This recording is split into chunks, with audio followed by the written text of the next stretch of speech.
সুপ্রিয় শিক্ষার্থীবৃন্দ, আশা করি তোমরা সবাই ভালো আছো। আজকে আমরা সেশন 4 থেকে শুরু করবো। তো চলো ক্লাসটা শুরু করা যায়। বিষয়বস্তু উপস্থাপন, প্রতিফলন, ডায়েট, এডিকন। বিষয়বস্তু উপস্থাপন কি কি ছিল? হজ ফরজ, শর্ত, হজের ফরজ, ওয়াজিব, সুন্নত এগুলো প্রশ্ন আলোচনাবদ্ধ। শ্রেণীতে পদ্ধতির মাধ্যমে শিক্ষার্থীদের নিকট উপস্থাপন করবেন, তা শিক্ষক করবে। যেসব কার্যক্রমের মাধ্যমে হজের ফরজ, ওয়াজিব ও সুন্নত আদায় করা হয়, এটা আমরা পাঠ্য বইতেই করেছি। বিষয়বস্তু উপস্থাপন, হজ পালনের নিয়ম প্রদর্শনী। এখানে একটা ভিডিও লিংক দেওয়া আছে, তোমরা এটা কপি করে পেস্ট করে দিয়ে তোমরা ইউটিউবে সেই ভিডিওটি দেখে নিতে পারো। এখানে হজ পালনের সঠিক নিয়ম জানি শুদ্ধভাবে হজ আদায় করি। চলো অ্যান্সার শিফটে চলে যাই। এখানে কি বলেছে? শিক্ষকের নির্দেশনা মোতাবেক শিক্ষার্থীরা উল্লেখিত শ্রেণীর আলাদা দলে বিভক্ত হয়ে আলোচনা করে উপস্থাপন করবে। তো প্রথমে কি করতে হবে? হজের ইহরাম বাঁধা, তারপরে আছে কাবার চারপাশে 7 বার তাওয়াফ করে 2 রাকাত সালাত আদায় করা, সাফা মারওয়ার মাঝে দৌড়াতে, এরপর মাথা মুন্ডন করবে, 8 জিলহজ পর্যন্ত ইচ্ছেমতো ইবাদত করবে, এরপর জিলহজ মাসের 8 তারিখ গোসল করে সালাত আদায় করে হজের ইহরাম বাঁধবে, এরপর মিনায় যাবে এবং মিনায় রাত থেকে 9 জিলহজ তারিখে ফজরের সালাত আদায় করে শেষে সূর্যোদয়ের পর আরাফায় যাবে। এখানে অবস্থান করে জোহরের সময় জোহর, আসরের সালাত শহরের সময় আদায় করবে। অতঃপর সেখান থেকে সন্ধ্যায় মুজদালিফায় গিয়ে রাতে এশার সময় মাগরিবের সালাত এশার সালাত একত্রে পড়বে। অতঃপর 10 জিলহজ ভোরে সূর্যোদয়ের পূর্বে মিনায় গমন করবে। এরপর দিনরাত মিনায় পৌঁছে শুধুমাত্র বড় শয়তানকে 60টি কঙ্কর নিক্ষেপ করবে, কোরবানি করবে এবং কোরবানি শেষে মাথা মুক্ত করে হালাল হবে। এরপর মক্কায় গিয়ে তাওয়াফে জিয়ারত করে মিনায় ফিরে যাবে। সেখানে রাত থেকে 11-12 তারিখে 3টি স্তম্ভের প্রতিদিন 21টি করে মোট 42টি কঙ্কর নিক্ষেপ করবে। অতঃপর মক্কায় ফিরে বিদায়ী তাওয়াফ করে হজের কাজ সমাপ্ত করবে। মিজান দেখবে। হজ শেষে মদিনার মসজিদে নববীতে গিয়ে রাসূল সাল্লাল্লাহু আলাইহি ওয়াসাল্লামের রওজা জিয়ারত করবে। প্রান্ত দেখা, জান্নাতুল বাকি ঘুরে দেখা, মসজিদে কুবা, মসজিদে জুমরা, কিবলাতাইন ইত্যাদি জিয়ারত করবে। এটুকু মূলত হজের নিয়ম ছিল না, এটা শুধু হজের পরে কি করা হয় এটা ছিল। তোমরা এগুলো লিখলেও পারো, আবার না লিখলেও কোনো সমস্যা নেই। প্রতিফলন লিখুন বাইরের কাজ। এখানে হজের ধর্মীয় তাৎপর্য, হজের সামাজিক তাৎপর্য, এটা আমরা পাঠ্য বইতেই করেছি। এখানে আছে বিষয়বস্তু উপস্থাপন। একজন শিক্ষার্থীর প্রতিফলন ডায়েরির বঙ্কিত ছক দেখবেন, এটা কিন্তু তোমাদের শিক্ষক দেখবে। একক কাজ শিক্ষকের শিক্ষার্থীদের বুঝিয়ে দিবেন, একাকী চিন্তা করে সবচেয়ে গ্রহণ করতে বলবেন। এখানে কিছু পরিবারের সদস্য বা আত্মীয় প্রতিবেশীদের মধ্যে কেউ হজ পালন করতে গেলে হজে নিশ্চিত যে কাজগুলো অবহিত করতে পারে। চলে যায়। অসুখ অথবা অসুখ কাজ করতে নিষেধ করতে পারি।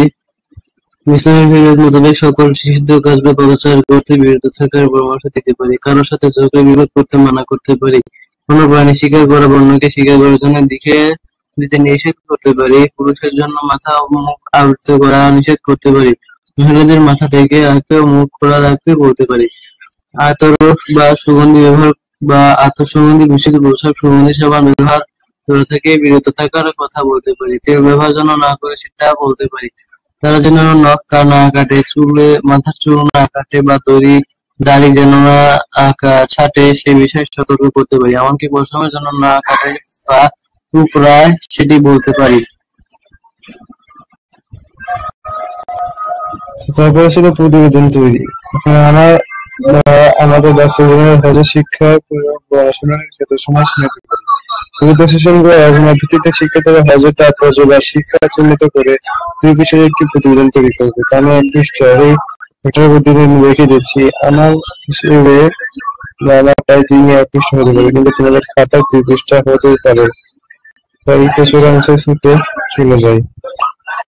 তারপর তোমাদের প্রতিবেদন দেখার নিয়ম অবশ্যই দিয়ে দেবো বা তুলতে পারি না।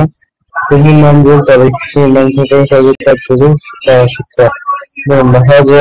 যেমন মুসলমানের জন্য অন্যতম শ্রেষ্ঠ আমল বা বিশুদ্ধ শাব্দিক অর্থ ইচ্ছা করা, নিয়ত করা, বায়তুল্লাহ সফরের সংকল্প করা, আল্লাহ তাআলার নিকট লাভের নিয়তে জিলহজ মাসের দ্বিতীয় দিন সময় ইহরাম বেঁধে বায়তুল্লাহ তাওয়াফ, আরাফা ও মুজদালিফায় অবস্থান সাফা মারা, তাহাদের মাঝে সাই করা ও অন্যান্য অসংগঠিত ব্যক্তিত্বের নাম হজ। ইসলাম হবে ইসলামের 10টি স্তম্ভের মধ্যে হজ অন্যতম। এটি একসাথে শারীরিক ও আর্থিক ইবাদত। এ কারণে আল্লাহ তাআলা একে অতি ফজিলতপূর্ণ করেছেন। হজ মোমেনকে নিঃস্ব করে হজ পালন করলে বান্দার সকল গুনাহ আল্লাহ তাআলা ক্ষমা করে দেন, তার সকল দোয়া কবুল করেন, হজের প্রতিদান কেবলই জান্নাত। হজ দরিদ্রতা দূর করে। কেউ যদি কোনো ব্যক্তি হজ যাত্রায় মৃত্যুবরণ করে তাহলে সেই ব্যক্তিকে কিয়ামত পর্যন্ত হজের সওয়াব দেওয়া হয়। মহান আল্লাহ হজের বিধান ফরজ হওয়া প্রসঙ্গে বলেন, আর তোমরা আল্লাহর জন্য হজ ও উমরা পরিপূর্ণভাবে পালন করো। হজ আর্থিক পরিশুদ্ধি অর্জনের মাধ্যমে। হজ মানুষকে অন্যায় সুযোগ থেকে আল্লাহর প্রতি ফিরিয়ে আনে। সবাই এখানে কাবা তাকে মৃত্যুর কথা স্মরণ করিয়ে দেয়। অবস্থার হয়তো বুঝতে পারায় ফলে হজের মাধ্যমে মুসলিমের মাঝে ঐক্য ভ্রাতৃত্বের বন্ধন তৈরি হয়। পৃথিবীর এক প্রান্তে মানুষ অন্য প্রান্তের মানুষের সাথে মেলামেশার সুযোগ পায়, নিজেদের মাঝে আলোচনা করার, একে অন্যের সহযোগিত করার এবং সমস্যা সমাধানের সুযোগ পায়। হজের রহমান আরাফা ময়দানে সকল হাজিদের জন্য দিক নির্দেশনামূলক বক্তব্য দেন, যা মুসলিম উম্মাহর জন্য পথ নির্দেশনা হিসেবে কাজ করে। এখানে প্রতিগত শ্রেণীর শাখা দিতে হবে। একটা কাজ আছে সেশনের সরঞ্জাম। এখানে এই সেশনের আলোচনা থেকে শিক্ষার্থীরা নতুন কি কি অভিজ্ঞতা এবং গতি অর্জন করেছে তা 2 বছরের মাধ্যমে কয়েকজনকে সংক্ষেপে বিশ্লেষণ করতে বলবে। আসলে ইনস্টিটিউটে চলে যাই। তো এখন নমুনা 1, এখানে কি লিখেছি, হজ একটি ইসলামের গুরুত্বপূর্ণ বিধান ও ফরজ ইবাদত হবে। একাধিকবার হজ আদায় করা যায়, একটা ধর্মের ফরজ পালন হবে, তারপরে নফল হিসেবে গণ্য হবে। হজের বিধান অস্বীকারী হাফিজ হিসেবে বিবেচিত হবে। হজ ফরজ হওয়ার সাথে সাথেই হবে, তা আদায় করে নেওয়া জরুরি, কারণ মানুষ যে কোনো সময় মারা যেতে পারে, তাই তার ফরজ তাদের জন্য পালন করে নেওয়া আর কি। এটা হবে ইবাদত পালন করলে গুনাহ পালন করলে গুনাহ হবে, কোনো কারণে আদায় না করতে পারলে ওসিয়ত করে যাবে, এটা বাদ দিবে। এটা এখানে ভুল আছে একটু। আল্লাহ তাআলা ইব্রাহিম আলাইহিস সালামের মাধ্যমে কাবাকে পুনর্নির্মাণ করলেন। হযরত ইসমাঈল আলাইহিস সালাম তার থেকে সহযোগিতা করলেন। কাবা হলো পৃথিবীর প্রথম গৃহ। হযরত ইব্রাহিম আলাইহিস সালামের অনুসরণে হযরত মুহাম্মদ সাল্লাল্লাহু আলাইহি ওয়াসাল্লাম হজের বিধানাবলী প্রবর্তন করেন। কাবার তত্ত্বাবধায়ক দায়িত্ব পালন করতে কুরাইশ এই কারণে আরব অঞ্চলে অন্যান্য দেশে তাদের বিশেষ মর্যাদা ছিল। কোরআনী বিধান হযরত ইব্রাহিম আলাইহিস সালাম ও হযরত ইসমাঈল আলাইহিস সালামের ঘটনাকে কেন্দ্র করে প্রবর্তিত হয়। 2 নম্বরে উত্তর লিখেছি, হযরত ইসমাঈল আলাইহিস সালামের কুরবানির ঘটনা সম্পর্কে বিস্তারিত জেনেছি। কুরবানির ঘটনার মাধ্যমে আল্লাহর সন্তুষ্টির জন্য যেকোনো কাজ বা ত্যাগ করতে প্রস্তুত থাকবো। আল্লাহ তাআলা আমাদেরকে বিভিন্নভাবে পরীক্ষা করেন। সে পরীক্ষায় ধৈর্য ধারণ করতে পারলে আল্লাহ তাআলা থেকে উত্তরণের পথ করে দেন এবং মহা পুরস্কার দেন। চন্দ্রগ্রহের সৃষ্টি রহস্য জানতে পেরেছি। আল্লাহর তত্ত্বাবধানে তারা মর্যাদা হবে ও সম্মানের পাত্র হওয়া যায়। বর্তমানে যে হজ পালন হচ্ছে, এটির বিধানগুলো আল্লাহ তাআলা হযরত ইসমাঈল আলাইহিস সালাম এর মাধ্যমে প্রবর্তন করেন। আল্লাহ তাআলা যে অসীম মর্যাদার অধিকারী এবং তিনি যদি কারো হয়ে যান তাহলে আর কোনো তসলিমের প্রয়োজন পড়ে না, সেটাই প্রমাণিত হয়েছে। আল্লাহ তার একনিষ্ঠ জান্নাতের জন্য যথেষ্ট হবে, যা আল্লাহ তাআলা ক্রোধ নিবারণ করার জন্য এবং নিরাপত্তা প্রদানের জন্য যথেষ্ট। সুতরাং এক আল্লাহর উপর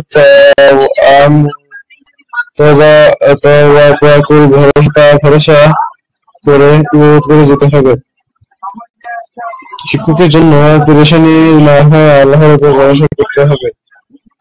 সমর্থন থাকলে আমরা হজ আদায় করবো। আল্লাহর অনুগত হওয়ার জন্য আমাদের মনে মুমিন বান্দা হওয়ার ব্যাপক আগ্রহ তৈরি হবে।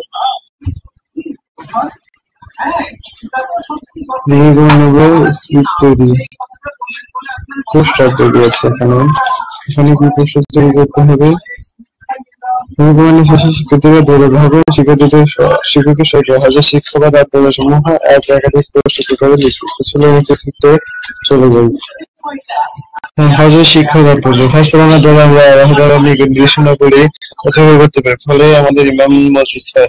হজ পালন করলে তাকওয়া বা আল্লাহর প্রতি বর্ধিত হয়। এজনের মাধ্যমে হজ আত্মিক পরিশুদ্ধতা, হজ মানুষকে শুদ্ধতা বাড়ে, হজ মানুষকে অনৈসল্য থেকে আল্লাহ পথে ফিরিয়ে আনে, হজ মানুষের মৃত্যুর কথা বেশি বেশি স্মরণ করিয়ে দেয়। হজের মাধ্যমে মুসলিমের ঐক্য ও ভ্রাতৃত্বের বন্ধন দৃঢ় হয়। মুমিন ব্যক্তি হজের পরে আল্লাহর বিধান অনুযায়ী তার জীবন পরিচালনা করে। বিভিন্ন দেশ জাতীয় সংস্কৃতি সম্পর্কে জানার সুযোগ হয়। তারা প্রত্যেকের থেকে শিক্ষা পাওয়া যায়। মানুষ তার প্রতি উপকৃত হয়। মানুষ আল্লাহর হুকুম থেকে প্রত্যাবর্তন করে। এই যে সুবিধা বঞ্চিত মানুষের প্রতি সহানুভূতি জাগ্রত হয়। মানুষ পূর্ণভাবে নিজেকে আল্লাহর নিকট সমর্পণ করতে চায়। কোনো পোশাকের করে ডিজাইন করে লিখতে পারে। আসলে সেগুলো পরিবর্তন শীঘ্র অভিজ্ঞতা চাই। এখান থেকে শুরু করতে আমার গরিবরা করা যাতে মুসল্লাদের সবসময় থাকবে।